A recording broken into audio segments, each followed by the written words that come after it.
Welcome to the post-match session. Hi, Salil. What an exciting encounter in between both of these teams. And, the difference between both teams was only 5 runs because that's the Well, amount of. Yeah, yes, please. absolute thriller of a low-scoring game. I must say it went on to the last ball. So kudos to both the teams for giving us such a fantastic game this time around. Here's the scorecard for you, Paras. Yeah, Punjab wins by 5 runs. As you had predicted, if the spinners get going and the fast bowlers support and pick up early wickets, it's going to be a one-sided victory, though Jason Holder had other plans. A fantastic 47 in these difficult conditions by him. Oh, absolutely. I think that was the only highlight of the Hyderabad innings there. But Punjab, in the end, really holding their nerve and making sure that they're still in the competition. Nicely put there. We've discussed a lot about the pitch, but Shami had his own plans. Slow pitch, fast pitch does not matter. Getting Warner and Williamson out very cheaply. Oh, that was brilliant. I think they were immediately on the back foot. Suddenly, that 125 started looking like a bigger target for them because they went into a shell than Yeah. Hyderabad. And while Manish Pandey tried to consolidate the innings with Saha, I think Shami did a brilliant job on starting that dent into the Hyderabad team to Yeah. stop them from this low run chase. Right. When you talk about the consolidating part, when you take your time, that's when the wickets don't come in. But Bishnoi, the way he's Fox Pandey today is quite embarrassing from a batting perspective. Oh yes, I think Manish Pandey will be really hitting his head there. For that was a regulation wrong, and I think he really missed it. And I think the same goes for Kedar Jadhav and Abdul Samad, who couldn't do much today, but holding out to Chris Gale there. But a brilliant performance by Bishnoi, and also a special mention to Brar, who also Yeah. gave a good help for him on the other end as well. And they bowled good 8 overs, quite economical there, and getting 3 wickets. So quite nice for both of them. No, even Arshdeep at the fag end of the innings, getting those bouncers and off cutters right on spot. Fantastic bowling for a second last over. I think what figures 1 for 22, and such brilliant bowling by Arshdeep. Very brave to bowl those balls to Jason Holder, who's hit a lot of sixes there in that match, and not allowing him to score much and giving enough runs in the last over for it to go to the last ball. So I think Jason Holder was really in a mood to steamroll them tonight. But I think Arshdeep's second last over really set it up for them because Ellis would clearly give 10 runs in an over, I think, and he almost gave Yeah. that. So I think the target given to the bowler was gave him a lot of confidence for him to bowl those deliveries, and I think that's where they sailed through. Right. And also talking about, one batsman who's been a regular feature in in the Indian cricket team, and his fall is been very drastic.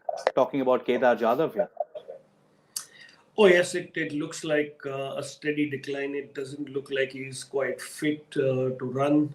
I don't think he's cleared the fence in a long time now, and I think maybe there's something that he needs to do to check his game. From what I know, he's not that old, but he seems to have lost touch.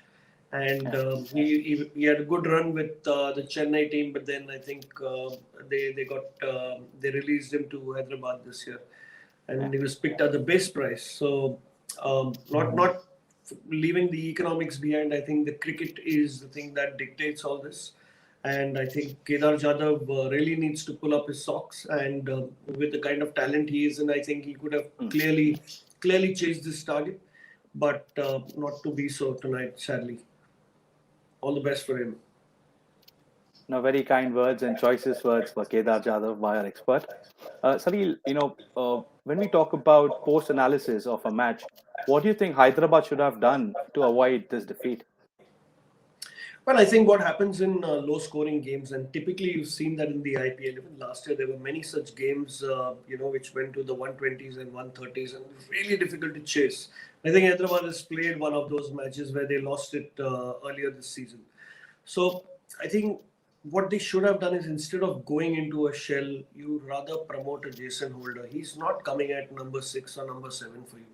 Yeah. If you know that the number of runs that need to be scored are less, and those that innings that he played, even if he made 25 out of those, but right at the top, when they were not getting those runs and not allow the run rate to pile on, then it would allow guys like Kedar Jadhav and Abdul Samad to easily play, and not to come and play for 10 runs and over, but 6 or 7 runs and over. So in this situation, they really bring the game to themselves, and I think that's what they really missed. So, and pretty much, if you see the Hyderabad team, the strategy is not really changed for us. Warner Yeah. opens, Williamson at number 3. Then you have your Manish Pandey, who's been there forever, and then that lower middle order, where you have someone who chips in like an Abdul Samad, and now a Kedar Jadhav. So it's typically been the same. They really need to innovate from that. I mean, these three guys are not in form, and Jason Holder is an international cricketer. You must make your foreign cricketers play ahead of your local talent when required, especially in pressure Yeah. situations like these. So I think that's where Hyderabad and maybe VVS Lakshman and the think tank of the Hyderabad team would really want to look at and say that, all right, we really got them this time with our bowling, and we should have really scored 125 runs with the likes of, 3 times the orange cap holder. Is he 3 times or twice? Thrice, if I'm not wrong. Thrice. Yeah, you got that player in the team. You have Kane Williamson in the team, and you still don't get to 125. So I think one is special mention, obviously, to the pitch. It's not really easy to play. These are all free flowing batsmen, and in a free flowing, high scoring game such as IPL, you suddenly have a 125 run last ball chase match. So absolutely brilliant. I think the pitch, it's not bad at all. I think it was a very, very sporting pitch. And since, the game went, till the last ball, Yeah. I think great night, a great end to a Saturday today. Yeah, quite a cracker of a Saturday night, a close encounter. And before we go, Salil, I would just want to ask your predictions for tomorrow. We've got exciting matches coming up. We've got CSK taking on KKR, and RCB taking on Mumbai. Two fantastic matches tomorrow. Brilliant, brilliant matches, top of the table matches. I think MI might be a little at the bottom, but they clearly, with one win, they can get there. And RCB, I think, is really looking to win a match this time around. So that'll be a cracker. And also Chennai and the KKR. uprising of the KKR. I think they're playing brilliant. I think after Delhi, if there is any team that's really playing really well, and is KKR. So it'll be a brilliant one to watch. And I think I'll give you my predictions tomorrow, Paras, about those, because let's see who's in, who's out. You don't know. I mean, I never expected Ellis to miss out today's match with for Rajasthan, because the kind of start he had last time around, and he's been in form. So you don't know. Let's see. Maybe an hour before we'll figure out. I might be able to figure out who might win the game. Just like we did. Absolutely. Thanks a lot for all your valuable input, Salil. Hope to catch up tomorrow. Thanks, Thank you Paras. for your time. Good night. Cheers.